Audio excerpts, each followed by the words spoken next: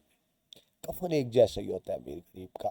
تو مطلب یہ ہوا، غریب زندگی میں تو نہ سوچے امیر کی برابری، کہاں مرنے کے بعد ہو سکتا ہے، کفن ایک جیسا ہوتا ہے۔ لیکن میرا تو خیال ہے کفن بھی ایک جیسا نہیں ہوتا، امیر کا کفن بھی بڑا مہنگا اور قیمتی ہوتا ہے۔ جب اس نے بن مانس کہا تو قریب بیٹھے کچھ ایکٹر چھاپ نوجوانوں نے کہکا لگایا۔ ایکٹر چھاپ یعنی جو ایکٹر جیسے نظر آ رہے تھے، ایکٹر بنے ہوئے تھے۔ ایک بھینگے نوجوان نے اداکاروں جیسے لہجے میں کہا، بھینگا جس کی آنکھیں ترچھی ہوں یعنی سیدھا فوکس نہ کر سکے، اداکار اس لہجے میں کہا، لگتا ہے کہ افریقہ سے ہجرت کر کے آیا ہے۔ ایکٹر چھاپ نوجوانوں کی ٹولی نے کہکا لگایا، یعنی اس کی تضحیک کی جا رہی ہے، مذاق اڑایا جا رہا ہے، باقی ہنس رہے ہیں۔ ایک ادھیڑ عمر شخص جو اونگ رہا تھا کہکا سن کر بیدار ہو گیا۔ ادھیڑ عمر یعنی بڑھاپے کی عمر کا۔ اس نے گھٹنوں سے سر نکال کر نوجوانوں کی طرف دیکھتے ہوئے، یعنی وہ گھٹنوں میں سر دے کر بیٹھا تھا، لیکن جب شور ہوا تو ایک طرح کا وہ غنودگی میں تھا، اس کی جاگ ہو گئی، اونگ رہا تھا۔ تو بوڑھا شخص کہہ رہا ہے، لڑکو 30 مار خانی مت دکھاؤ، واز سننے دو۔ 30 مار خانی دکھانا، زبردستی دوست زبردستی کرنا، یعنی تم ایسے خام خواہ سب کو ڈسٹرب کر رہے ہو، چپ کر ابابیل کے بچے۔ تو اب دیکھیے وہ ایک بوڑھا شخص ہے، ادھیڑ عمر، اور لڑکا اس کو کیا کہہ رہا ہے، ابابیل کے بچے۔ یعنی ہمارے معاشرے میں جو بڑے چھوٹے کی تمیز بھی ختم ہو گئی۔ ایک نوجوان نے فل بدی جواب دیا۔ فل بدی ہوتا ہے فوراً بغیر سوچے سمجھے امیڈیٹلی اس بوڑھے آدمی کو کہہ دیا، ابابیل کے بچے چپ کر۔ وہ شخص اترا ہوا چہرہ لے کر بیٹھ گیا، وہ بیچارہ خاموش ہو گیا، بوڑھا کیا کرتا۔ لیکن اسی دوران شیدی وہ قطار چھوڑ کر اگلی قطار میں جا کر، ان لوگ باتیں کر رہے ہیں، اس پہ طنز کر رہے ہیں، اس کا مذاق اڑا رہے ہیں، اس کی توہین کر رہے ہیں، گالی گلوچ کر رہے ہیں، لیکن وہ کسی کی بات سنے بغیر، کسی کی بات کا نوٹس لیے بغیر آگے سے آگے بڑھتا چلا جا رہا ہے۔ ارے ادھر آگے کہاں آ رہے ہو؟ 4-5 آدمیوں نے اسے روک لیا۔ انہوں نے اس کے پھٹے ہوئے کپڑوں اور ناتواں بدن کو دیکھ کر کہا، یہاں شرینی بٹ رہی ہے کیا؟ شرینی مٹھائی، ناتواں کمزور۔ شیدی نے کوئی جواب نہ دیا، اس کی آنکھیں اگلی قطار پر گڑی ہوئی تھی۔ یعنی شیدی کو بس یہی ہے کہ میں اگلی لائن میں کیسے پہنچوں، آگے کیسے پہنچوں، آگے کیسے پہنچوں۔ اس کے علاوہ وہ کسی چیز کی طرف اس کی پرواہ نہیں ہے، مطلب وہ دوسروں کی باتوں کا نوٹس لے ہی نہیں رہا۔ پیچھے جاؤ، اے توے کے بھائی پیچھے جاؤ۔ اس بیچارے کا رنگ بھی کالا ہے نا اسے۔ اچھا کسی امیر کا رنگ کالا تو کوئی اسے توے کا بھائی نہیں کہے گا، کوئی اسے بن مانس نہیں کہے گا، کوئی اسے افریقہ سے بھاگا ہوا نہیں کہے گا، بے شک کالا ہو کیونکہ وہ امیر ہے۔ یہاں مسئلہ اس کا کالا ہونا نہیں ہے، یہاں مسئلہ اس کا غریب ہونا ہے۔ پیچھے جاؤ اے توے کے بھائی، پیچھے جاؤ، دور ہٹو، بھاگ جاؤ، خبردار جو آگے ہے۔ یعنی یہ مختلف لوگ ہیں جو اس کو دیکھ کر کمنٹ کر رہے ہیں۔ شیدی نے انہیں جواب نہیں دیا اور نہ ہی گردن موڑ کر ان کی طرف دیکھا۔ یعنی شیدی کے نزدیک ان کی کوئی اہمیت ہی نہیں ہے۔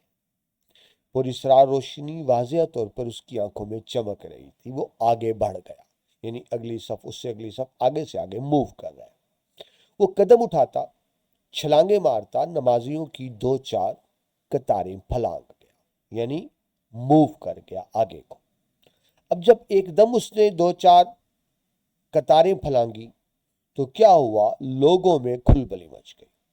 کھلبلی مچنا، افراتفری ہونا کہ ایک شخص ہے جو غریب ہے، پھٹے پرانے کپڑے پہنے ہوئے، یہ تیزی سے آگے کو کیوں بڑھ رہا ہے؟ یعنی لوگ کنفیوز ہو گئے، اس کو مشکوک سمجھنے لگے۔ لوگوں میں کھلبلی مچ گئی، جو اونگ رہے تھے وہ بیدار ہو کر بیٹھ گئے۔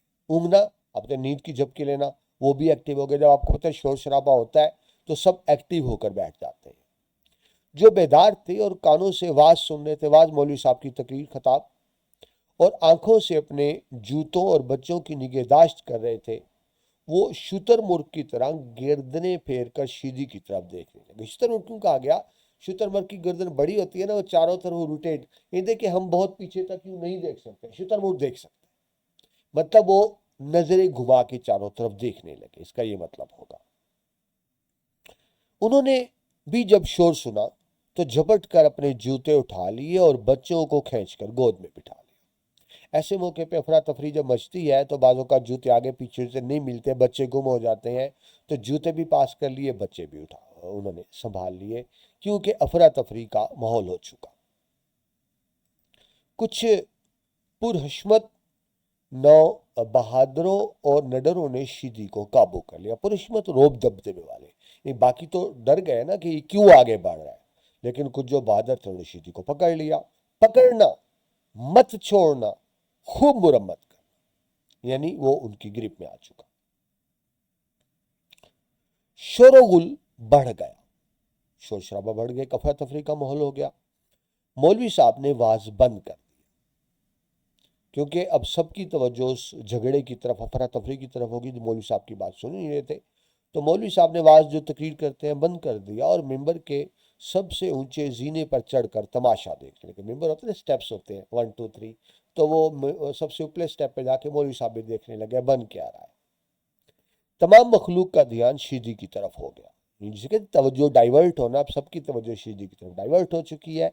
کئی انواع کے لوگ، کئی اقسام کے لہجے، بھانت بھانت کی بولیاں، بھانت بھانت کی مختلف طرح کی، لیکن مفہوم سب کا ایک جیسا، اس کو پکڑ لیا ہے۔ سب اپنے اپنے طور پہ کمنٹ کر رہے ہیں۔ کیا کمنٹ ہو رہے ہیں؟ چور ہے، یعنی مختلف لوگ کمنٹ کریں۔ ایک نے کیا کہا؟ چور ہے، اور کوئی کہہ رہا ہے چور نہیں ہے، جیب کترا ہے۔ برابر برابر، یعنی برابر کا مطلب ہے ایگری، ضرور کسی مومن کی جیب خالی کر لی ہوگی، یعنی جس طرح یہ اندر پھر رہا ہے نا، یہ ضرور جیبیں کاٹنے آیا۔ شکل ہی سے چور کا پتر دکھائی پڑتا ہے، وہ چور کا پتر کیوں لگ رہا ہے؟ کیونکہ وہ غریب ہے، بس غربت تھی اس کو۔ ایک شعر ہے نا، میری غربت نے اڑایا ہے میرے فن کا مذاق، تیری دولت نے تیرے عیب چھپا رکھے ہیں۔ یہ بالکل وہی بات، شکل ہی سے چور کا پتر دکھائی پڑتا ہے، جوتوں کا چور ہے۔ نئی بات آ گئی، قابو کرنا، پکڑنا، بھاگنے مت دینا۔ یہ سمجھے بیٹھے ہیں کہ ہم نے ایک چور پکڑ لیا ہے، اور اب چور پکڑ لیا ہے تو ظاہر ہے چور تو پھر بھاگنے کی کوشش کرے گا، بھاگنے نہیں دینا۔ جلدی کرنا، چور ہے، جیب کترا ہے، بدماش ہے، شودہ ہے، یہ یعنی مختلف لوگ جو ہیں وہ کمنٹ کر رہے ہیں اس کے اوپر۔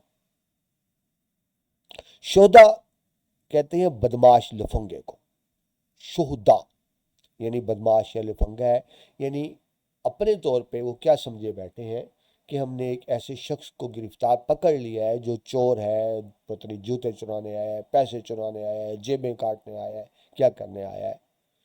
وہ سب اس پر کیوں الزام لگا رہے ہیں؟ اس کا قصور صرف یہ ہے، پہلی صف کی طرف بڑھ رہا ہے۔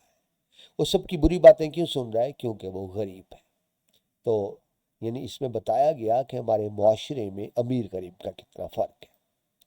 اب ہوا یہ، جہاں اینڈ تک ہم پہنچے تھے، کہ اس کو لوگ جب مسلسل آگے بڑھ رہا ہے تو لوگوں نے اس کو مشکوک سمجھ کے روک لیا ہے کہ مشکوک ہے، ٹھیک ہے۔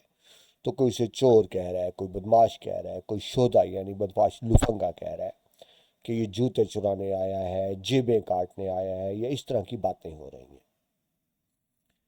اس پہ الزام لگائے جا رہے ہیں کیونکہ غریب ہے نا وہ۔ تو آگے بڑھتے ہیں جی، پیج نمبر 96 سے۔ ایک شخص ہجوم سے راستہ بناتا، ہلا بولتا آگے بڑھایا۔ کوئی اور شخص کی بات ہو رہی ہے، اس کے ہونٹ پتلے، آنکھیں خشک، ہونٹ پتلی اور خشک، آنکھیں بے رونق اور بال اجڑے ہوئے تھے، یعنی بیچارہ وہ بھی بہرحال لگ رہا تھا۔ اس نے لوگوں سے بلند آواز میں کہا، میں اسے اچھی طرح جانتا ہوں، یہ چور نہیں ہے۔ سب الزام لگا رہے تھے نا، نہ ہی یہ جیب کترا ہے، نہ ہی لفنگا ہے، یہ صرف شیدی ہے۔ یعنی وہ اس کی سب اس کو چور بنا کے پکڑے ہوئے تھے نا، مشکوک سمجھ کے، وہ بتانے آیا ہے کہ چور نہیں ہے۔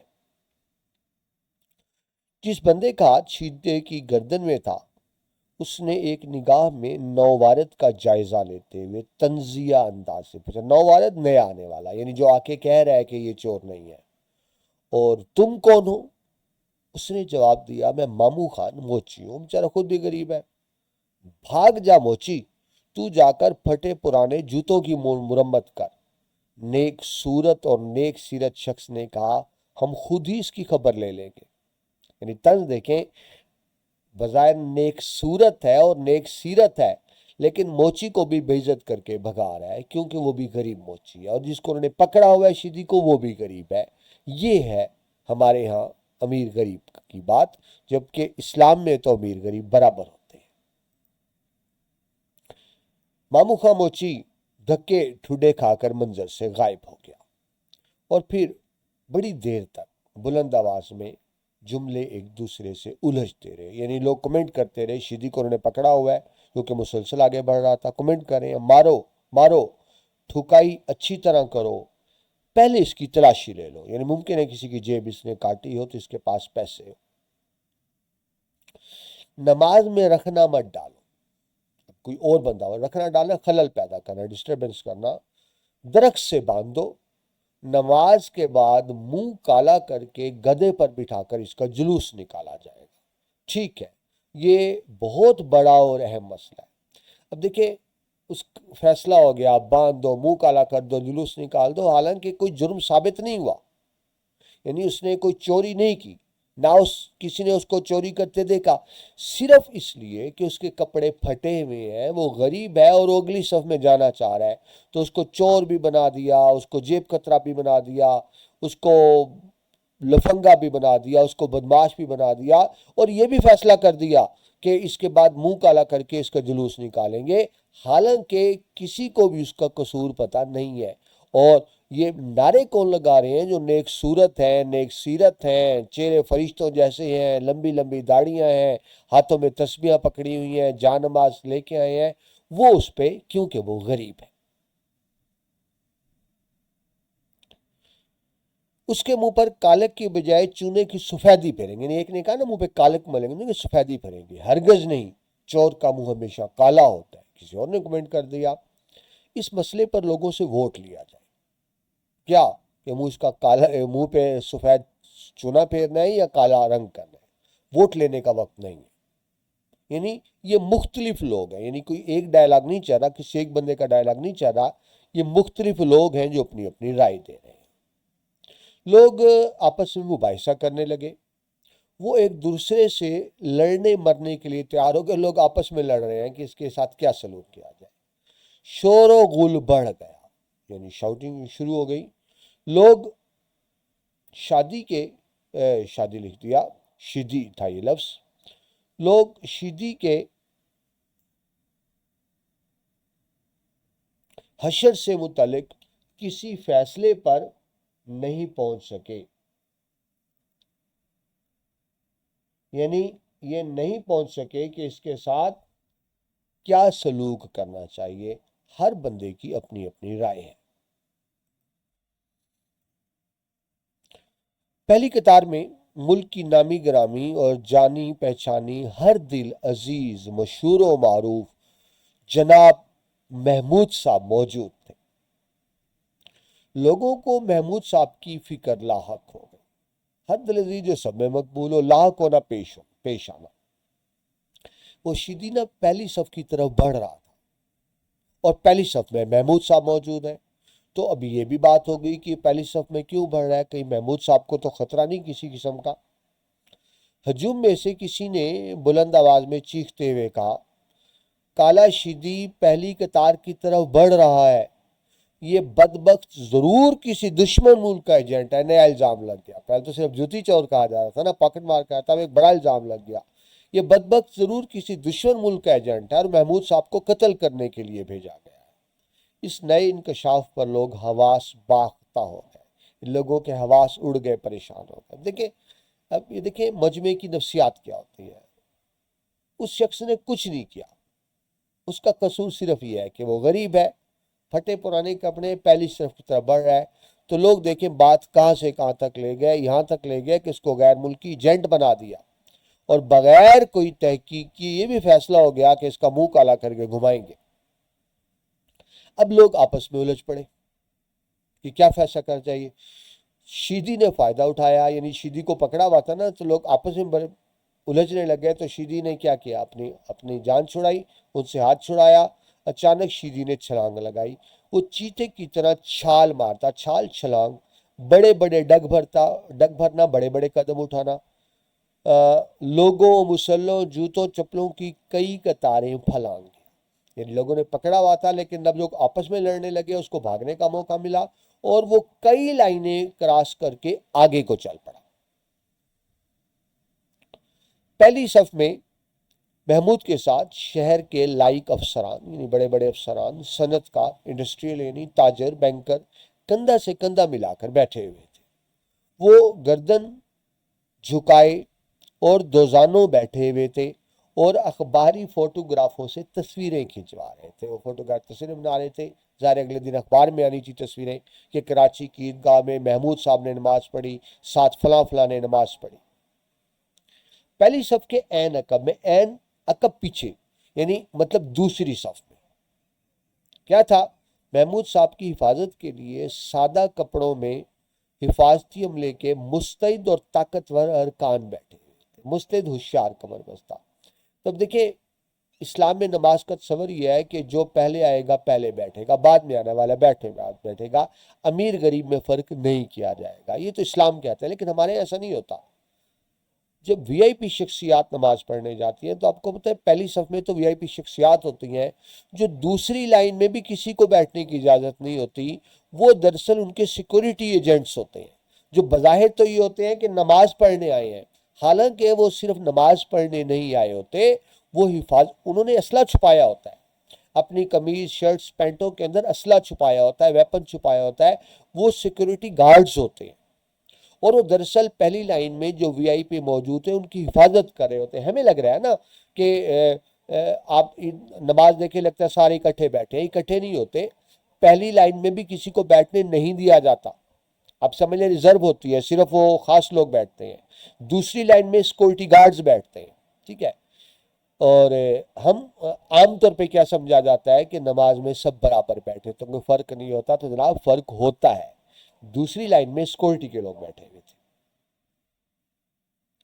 وہ جو دوسری لائن میں بیٹھے ہوتے ہیں وہ بظاہر نماز پڑھنے والے اور اللہ کی عظمت کے سامنے سربہ سجود کرنے آئے ہوتے ہیں۔ سربہ سجود کرنا، سجدے میں گرنا، نماز پڑھنا، لیکن دراصل وہ محمود صاحب کی حفاظت کے لیے وہاں موجود تھے اور نئی صورتحال کے باعث چوکس ہو رہے تھے، ہوشیار ہو رہے تھے۔ ان کے نیفوں میں خطرناک اسلحہ چھپا ہوا تھا، اس لیے وہ بیٹھنے میں دشواری محسوس کر رہے تھے۔ نیفا، وہ جو شلوار کا جس میں ہزار بند باندھتے ہیں اس کو نیفا کہتے ہیں۔ تو وہ دراصل گارڈ بیٹھے تھے محمود صاحب کی حفاظت کے لیے دوسری لائن میں، وہ عام نمازی نہیں تھے۔ شیدہ جب اچھلتا، چھلانگیں مارتا، دوسری صف پھلانگ کر پہلی صف کی طرف بڑھنے لگا، تب اسے حفاظتی عملے کے عقابوں نے جھپٹ کر قابو پا لیا۔ عقاب آپ کو جھپٹ کے حملہ کرتا ہے۔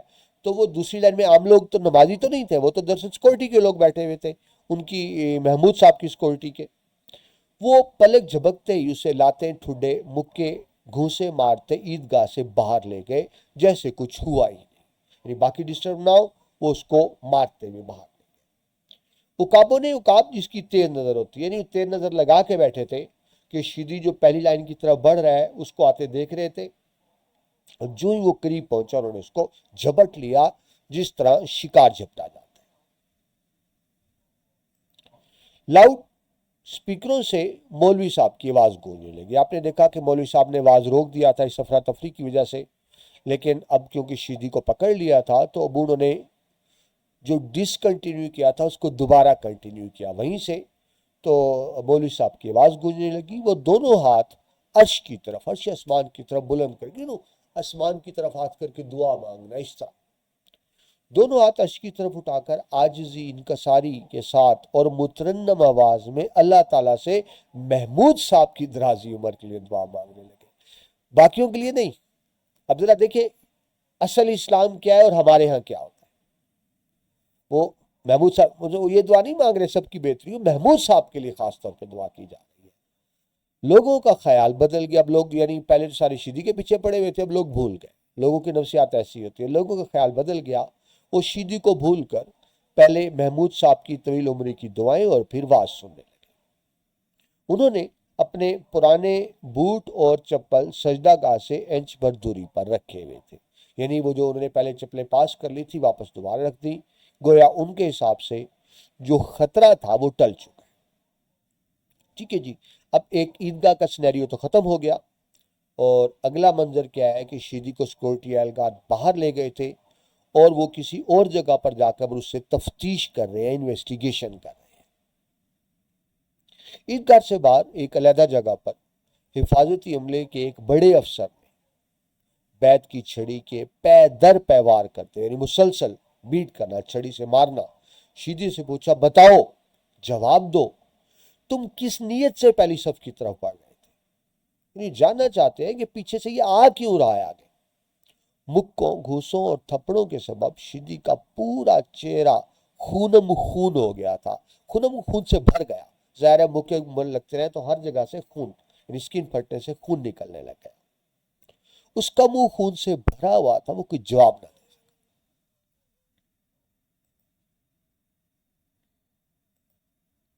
جواب دو۔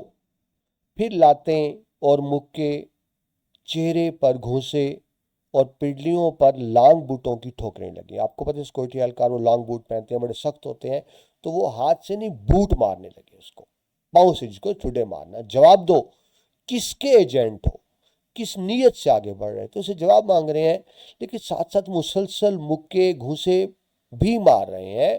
وہ بیچارہ اسے ہوش ہی نہیں آ، اس کو ہوش آئے تو جواب دے نا۔ جب مسلسل آپ تشدد کرتے رہیں گے وہ جواب کس طرح سے دیں؟ جواب دو، کس کے ایجنٹ ہو، کس نیت سے آگے بڑھ رہے تھے؟ شیدے کی ناک سے خون کے ریلے بہنے لگے۔ پیٹ اور کوکھ اور پسلیوں پر لاتیں پڑنے کے باعث اس کا جوڑ جوڑ اکھڑ گیا، یعنی پورا ظاہر ہے لاتیں، کوکھ پیٹ کو کہتے ہیں، اس کی آنکھوں کے آگے اندھیرا چھا گیا، یعنی اس پہ اتنا تشدد کیا کہ آنکھوں کے آگے اندھیرا چھانا، یعنی وہ اس قابل ہی نہ رہا کہ بول سکتا، جواب دے سکتا۔ وہ اسے سوال بھی پوچھ رہے ہیں لیکن مسلسل تشدد بھی کر رہے ہیں، مسلسل مار بھی رہے ہیں۔ پہلی قطار کی طرف کیوں اور کس نیت سے بڑھ رہے تھے؟ عملدار، یعنی ان کا آفیسر ہوگا، عملدار نے پیٹ پر لات اور گردن پر مکہ مارتے ہوئے پوچھا جواب دو، کس ارادے سے پہلی صف کی طرف بڑھ رہے تھے؟ اب دیکھیے اگر جواب لینا ہے، یہی بات تسلی سے تو کی جا سکتی تھی نا۔ ٹھیک ہے جی، چلے مان لیا ان کو شک گزرا ہے کہ یہ کوئی دشمن ملک کا ایجنٹ ہے، تو یہ بات تفتیش آرام سے بھی تو کی جا سکتی تھی، بٹھا کر بھی تو پوچھا جا سکتا تھا، لیکن آپ نے دیکھا کہ جیسے ہی پکڑا تو اس کو ساتھ ہی مکے تھپڑ مارنا شروع کر دیے، اور مکے تھپڑ ٹھوڈے مارتے ہوئے باہر لے کے گئے۔ اب اس بیچارے میں اتنی ہوش ہی نہیں کہ جواب دے سکے، تو اس کو کم از کم تھوڑا اس قابل تو ہو کہ جواب دے سکے۔ تو یہ ہمارے ہیں ایسا ہوتا ہے۔ تو میں نے ابھی آپ کو شروع میں کیا بتایا تھا، یہ آمریت، ایوب خان کی آمریت کا افسانہ ہے۔ جب ایوب خان کی آمریت تھی اور ایسے ہی ظلم تشدد ہوتا تھا، ویسٹرن کلچر میں ایسا نہیں ہوتا، وہ پولیس بھی پکڑتے ہیں، ڈاکو بھی پکڑتے ہیں، اور وہاں وہ اس کو ہاتھ نہیں لگاتے۔ یعنی ویسٹ میں جب کسی کو پکڑا جاتا ہے اس سے انویسٹیگیشن کریں گے، سوال جواب کریں گے، فزیکلی ٹچ نہیں کر سکتے۔ تشدد تو بہت بڑی بات ہے نا، فزیکلی ٹچ بھی نہیں کر سکتے، لیکن پاکستان میں یہ ہے کہ بس جس کے پاس طاقت ہے، جس کے پاس بندوق ہے، وہ جو چاہے کرے، اس کو کوئی پکڑنے والا نہیں، کوئی روکنے والا نہیں۔ تو یہ بالواسطہ ہم نے شروع میں پڑھا علامتی افسانہ ہے، تو ایوب خان کی آمریت تھی اس وقت، تو یہ اس طرف اشارہ ہے کہ بندوق والے کیا کیا کر سکتے ہیں۔ جواب دو، کس ارادے سے پہلی صف کی طرف بڑھ رہے تھے؟ شیدی نے خون کی کلی کر کے منہ کو پھٹی قمیض کے بازو سے پونچھ لیا، مطلب یوں کر کے پونچھ لیا۔ اس کے کٹے پھٹے ہونٹ کانپنے لگے۔ اس نے کمزور آواز میں کہا، میں پہلی صف میں کھڑا ہو کر نماز پڑھوں گا۔ یعنی وہ اس سے پوچھا جا رہا ہے پہلی صف کی طرف کیوں بڑھ رہے تھے، تو جواب دے رہا ہے۔ حفاظتی عملے کے چاقو چوبند نوجوان شیدی کا جواب سن کر کچھ پریشان ہو گئے، وہ تو کچھ سمجھ رہے تھے پتہ نہیں کس دشمن ملک کا ایجنٹ ہے، یہ ہے وہ ہے، اور وہ بیچارہ جواب دے رہا ہے میں پہلی صف میں نماز پڑھنا چاہتا ہوں۔ پھر اس کے خراب حال اور سادہ شکل دیکھ کر کہکے لگانے لگے۔ پہلے تو پریشان ہو گئے، پھر اس کی جواب پر کہکے لگانے لگے۔ کسی نے کہا، تم پہلی قطار میں کھڑے ہو کے نماز پڑھو گے؟ ان میں سے ایک نے زوردار مکہ شیدی کی پیشانی پر ناک کے قریب جمائے اور کہا تم جھوٹ بولتے ہو۔ پورا ماحول شیدی کی نگاہوں کے سامنے زیر و زبر لگا، زور سے گھسا پڑا نا، زیر و زبر ہونا یعنی اوپر نیچے ہونا، جس کو آپ سمپل کہہ سکتے ہیں، دن میں تاری نظر آنا۔ اس کی سانس سینے میں دھڑکنے کی بجائے تڑپنے لگی کیونکہ بہت زور سے موقع پڑا۔ سانس بند ہونے لگی، ناک، منہ اور کانوں سے خون رشتہ اور بہتا رہا۔ اس نے شکستہ لہجے میں کہا، شکستہ ٹوٹا پھوٹا لہجہ، میں پہلی قطار میں کھڑے ہو کر نماز پڑھوں گا۔ زیر و زبر ہونا، اونچا نیچے ہونا، شکستہ آپ کو بتایا رنجیدہ، ٹوٹا ہوا۔ حفاظتی عملے کے ایک تنومند صحت مند تنومند جوان نے شیدی کے سینے میں، یوں سامنے سیدھا سینے میں گھوسے کا بھرپور وار کیا، گھوسا موقع مارنا، اور پھر اسے گالی دیتے ہوئے کہا، ڈرامہ کرتے ہو سور کے بچے، ہم تمہیں پہچان گئے ہیں، تم غیر ملکی ایجنٹ ہو۔ شیدی مکا کھا کر پیچھے ہٹ گیا اور جا کر دیوار سے لگا۔ بتاؤ، پھر لاٹھیاں برسنے لگی، بتاؤ کس کے ایجنٹ ہو؟ یعنی اس بیچارے کو اتنا ہوش ہی نہیں آ رہا کہ بتا سکے۔ یہ تفتیش، اس کو بربریت کہتے ہیں، اس کو وحشت کہتے ہیں۔ ویسے اس کو یہ نہیں کہہ سکتے کہ وہ تفتیش کر رہے تھے، انویسٹیگیشن کر رہے تھے، وہ صرف بربریت اور ظلم کا مظاہرہ کر رہے تھے۔ جس کو مسلسل آپ مارتے رہے وہ کہاں سے جواب دے گا؟ میں ایجنٹ نہیں ہوں۔ شیدی بجھنے لگا کیا مطلب؟ اس کو لگا کہ زندگی کی سانس، زندگی کا سلسلہ ٹوٹنے والا ہے، یعنی وہ اپنے آپ کو موت کے قریب محسوس کرنے لگا کیونکہ اتنے لوگ مسلسل تشدد کر رہے تھے اس پر۔ بجھنے لگا یعنی اسے لگا کہ بس میں جا رہا ہوں۔ اس نے ٹوٹتے بکھرتے لہجے میں کہا، میں پہلی صف میں کھڑا ہو کر نماز پڑھوں گا۔ وہ ایک ہی بات کرے بار بار۔ ابے لنگور، ایک موٹے تگڑے اہلکار نے اسے تھپڑ مارتے ہوئے کہا، زندگی بھر کبھی آئینہ دیکھا ہے؟ چلا ہے پتر پہلی قطار میں نماز پڑھنے۔ شیدی کی سانسوں کا سلسلہ اس کی ناک سے بہتے خون کے سبب ٹوٹنے لگا۔ سانسیں ٹوٹنے کا مطلب سمجھتے ہیں نا؟ سانس ٹوٹنے کا مطلب ہوتا ہے موت واقع ہو جانا۔ اس کو اتنا مارا کہ موت کے قریب پہنچ گیا۔ اس نے کہا، میں پہلی قطار میں کھڑا ہو کر نماز پڑھوں گا۔ ابے اونٹ کے بچے، موٹے تگڑے عملدار نے کہا۔ اونٹ ذرا اونچا ہوتا ہے، اس کا قد اونچا تھا، اس لیے اس کو کہا گیا۔ شہر کے معزز لوگ محمود صاحب کے ساتھ نماز پڑھنے کے لیے پہلی صف میں موجود ہیں، تم پہلی صف میں کیسے نماز پڑھو گے؟ تو بات آ گئی۔ اسلام میں تو یہ نہیں ہے کہ اگر پہلی صف میں معزز لوگ موجود ہیں تو نماز نہیں پڑھی جا سکتی۔ شیدی نے نحیف آواز میں کہا، نحیف کمزور، میں بھی پہلی صف میں محمود صاحب کے ساتھ نماز پڑھوں گا۔ حفاظتی عملے کے تنخواہ داروں نے خوب کہکے لگائے۔ ایک نے کہا، اس کا دماغ ٹھکانے نہیں، مطلب یہ شاید پاگل ہو گیا ہے، بہروپیہ ہے۔ بڑے افسر نے اپنے عملے کو کہا، بہروپیہ ہوتا ہے جنہوں نے روپ بدلا ہوتا ہے، یعنی اصل میں کچھ اور ہے اور یہ کچھ اور ہونے کا ڈرامہ کرے، اس کو بہروپیہ کہتے ہیں۔ اس سے پوچھو یہ کون ہے اور محمود صاحب کے ساتھ کھڑے ہو کر نماز پڑھنے کا ڈھونگ کیوں کر رہا ہے؟ ڈھونگ، ڈرامہ۔ پھر جو درگت بننا، پھر مار پیٹ پھر شروع ہو گئی ایک دفعہ دوبارہ اسے۔ انہوں نے پھر جو درگت بنانا ان کے حافظے میں محفوظ تھا، وہ درگت انہوں نے شیدے کی بنائی۔ یعنی ان کے ذہن میں جو طریقہ بھی ہو سکتا تھا تشدد کرنے کا، جو طریقہ بھی ان کے ذہن میں تھا، سارے طریقے آزما دیے اس کے اوپر۔ لاتیں، مکے، گھوسے، مار کے، یہ مار تھا، مار کے اسے ادھموا کر دیا۔ ادھموا یعنی مرنے کے قریب۔ شیدی فرش گزین ہو گیا۔ فرش گزین، فرش پر گرنا، یعنی اتنا مارا اس میں اب کھڑے ہونے کی ہمت نہیں، گر گیا۔ انہوں نے اسے پھر اٹھا کر کھڑا کر دیا، یعنی بے ہوش ہو کر گر گیا۔ اس کے منہ پر پانی کی چھینٹیں مار کر ہوش میں لے آئے، یعنی بیچارہ بے ہوش ہو کے گر گیا تو پانی کی چھینٹیں ہوش میں آ گیا اور پھر کھڑا کر لیا۔ شیدی نے خون آلود آنکھیں کھول کر حفاظتی عملے کی طرف دیکھا، یعنی اتنا مارا کہ اس کی آنکھیں بھی خون سے بھر گئیں، خون آلود آنکھیں۔ ادمویا کرنا، نیم جان کرنا۔ چاقو چبند افسر نے اس کے بالوں کو مٹھی میں پکڑتے ہوئے کہا، بتاؤ تم کون ہو؟ محمود صاحب کے ساتھ کھڑے ہو کر نماز کیوں پڑھنا چاہتے ہو؟ شیدی بجھنے لگا، یعنی زندگی کی ڈوری ٹوٹنے لگی۔ ایک لمحے کے لیے اس کی آنکھوں میں پوری سرار روشنی لوٹ آئی، یعنی واپس آئی۔ تھوڑی سی اس نے ہمت اکٹھی کی، اس نے ٹوٹے پھوٹے لہجے میں کہا، میں ایاز ہوں، میں ایک ہی صف میں کھڑا ہو کر محمود کے ساتھ نماز پڑھوں گا۔ اس کی پنچ لائن تھی حضرت اقبال کا شعر، ایک ہی صف میں کھڑے ہو گئے محمود و ایاز، نہ کوئی بندہ رہا اور نہ کوئی بندہ نواز۔ وہ ایاز تھا، وہ بھی محمود کے ساتھ نماز پڑھنا چاہتا تھا، لیکن وہ بھول گیا کہ یہ اسلامی تاریخ کی باتیں ہیں، آج کی بات نہیں ہے۔ ریسٹورنٹ صاحب کی کتاب میں ہی افسانہ ختم ہو جاتا ہے تاریخ کا کفن، لیکن میں آپ کو بتا چکا مکمل افسانہ کس طرح سے ہے کہ اس کو اتنا مارتے ہیں کہ وہ مر جاتا ہے، وہ بیچارہ مر جاتا ہے، جان کی بازی ہار جاتا ہے۔ جب وہ مر جاتا ہے تو اب کیونکہ عید نماز کا ٹائم ہے تو اس کے اوپر سفید رنگ کا کفن ڈال دیتے ہیں۔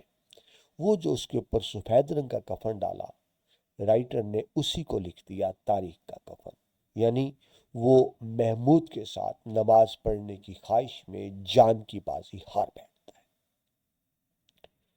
یہاں افسانہ مکمل ہوتا ہے۔ آپ نے دیکھا کہ اس میں رائٹر نے کتنی خوبصورتی کے ساتھ ہمارے معاشرے میں جو امیر اور غریب کا فرق تھا اس کو واضح کیا۔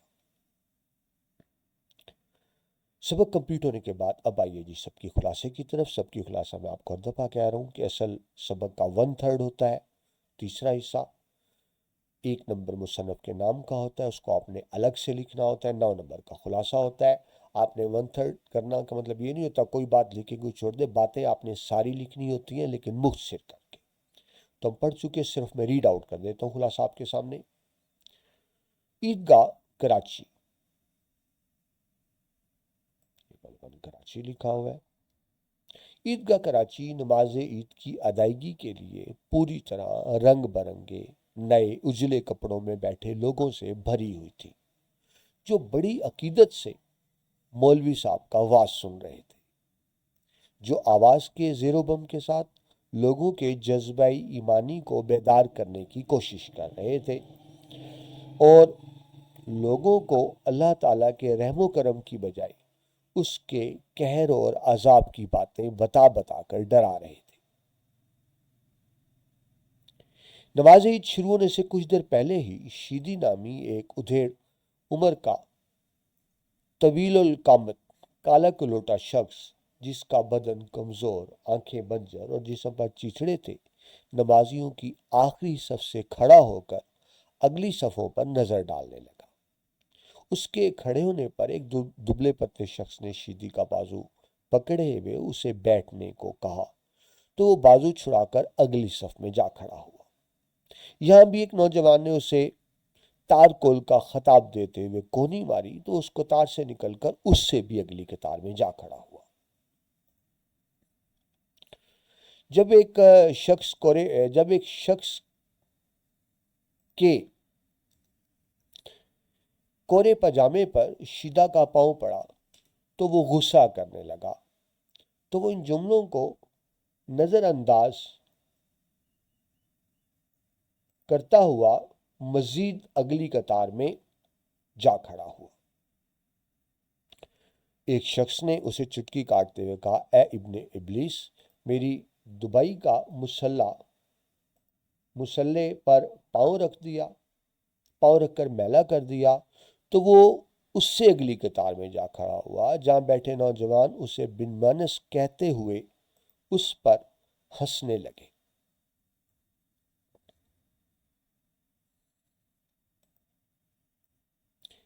اسی دوران شیدی وہ قطار چھوڑ کر اگلی قطار میں جا کھڑا ہوا تو کچھ لوگوں نے اسے روکنا چاہا، مگر وہ چھلانگیں مارتا ہوا نمازیوں کی 2-4 مزید قطاریں پھلانگ گیا، جس پر لوگوں میں کھلبلی مچ گئی اور اونگنے والے بھی بیدار ہو کر بیٹھ گئے۔ کچھ بہادروں نے خطرے کو بھانپتے ہوئے شیدی کو قابو کر لیا۔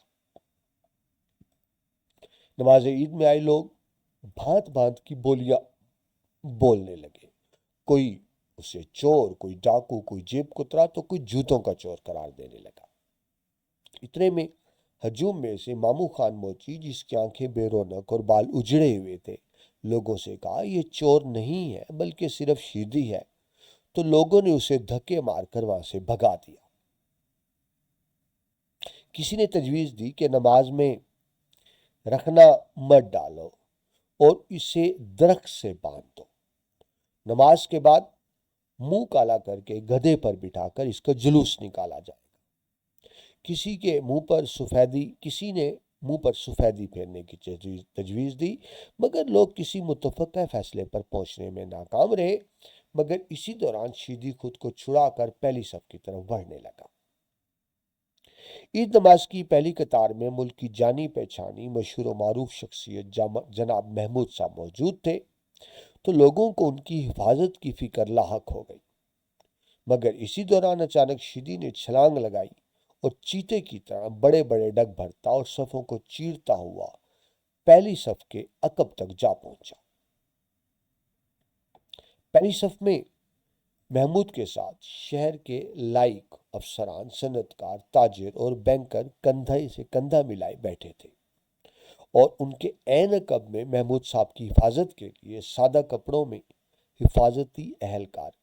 حفاظتی عملے کے مستعد ارکان بھی بیٹھے ہوئے تھے، جنہوں نے شیدی کو قابو کر لیا اور عیدگاہ سے باہر لے آئے۔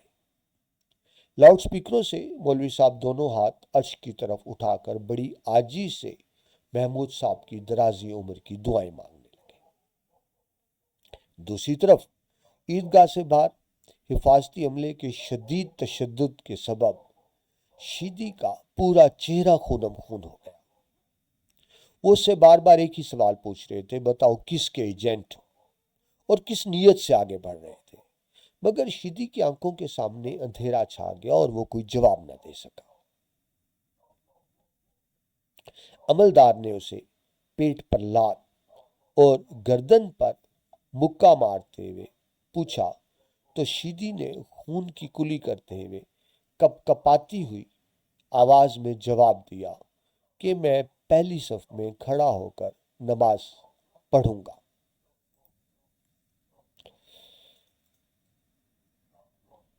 اس غیر متوقع جواب پر حفاظتی عملے کے مسلح نوجوان پہلے تو کچھ پریشان ہوئے، مگر پھر اس کے خراب حال دیکھ کر کہکے لگانے لگے۔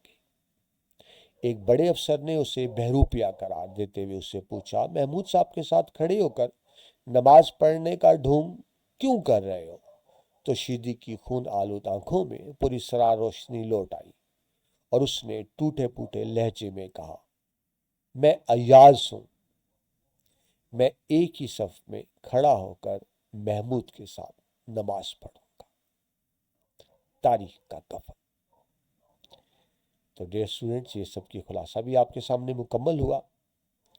میں امید کرتا ہوں آپ کو یہ سبق اچھی طرح سے سمجھ آ گیا ہوگا اور اس کے تمام سوالوں کے جواب دے پائیں گے، اور الحمدللہ اس کے ساتھ ہی ہماری بک بھی کمپلیٹ ہوئی۔ ہم نے پہلے تمام نظمیں کر لی تھیں، پھر تمام غزلیات کر لی تھیں، اور آج ہماری ٹیکسٹ بک کمپلیٹ ہو گئی، آپ کی بک اے۔ گرامر کے لیکچرز پہلے سے موجود ہیں آپ کی اس چینل پر۔ کچھ چیزیں گرامر کی رہ گئی تھی تو انشاءاللہ وہ بھی اپلوڈ کریں گے، اور انشاءاللہ پورے سال آپ کا ساتھ رہے گا۔ میں اس موقع پہ بہت خوش بھی ہوں کہ ہم نے ایک اپنا سلسلہ مکمل کیا، اور اینڈ پر میں آپ سے یہی صرف ریکویسٹ کروں گا کہ میرے حق میں بھی دعا کیجئے، اور یہ آپ کا اپنا چینل ہے جس پر ہم نے الحمدللہ، جب ابھی تک بک مارکیٹ میں نہیں آئی لیکن ہم نے لیکچرز کمپلیٹ کر دی ہیں، تو آپ کا بھی فرض بنتا ہے کہ اپنے اس چینل کو دوستوں کے ساتھ شیئر کریں، سبسکرائب کریں، تاکہ علم کا سلسلہ آگے سے آگے بڑھتا رہے اور یوں ہی چراغ سے چراغ جلتا رہے۔ اللہ تعالیٰ آپ کو زندگی کے ہر امتحان میں کامیاب کرے۔ اپنا بہت سا خیال رکھیے گا۔ اللہ حافظ۔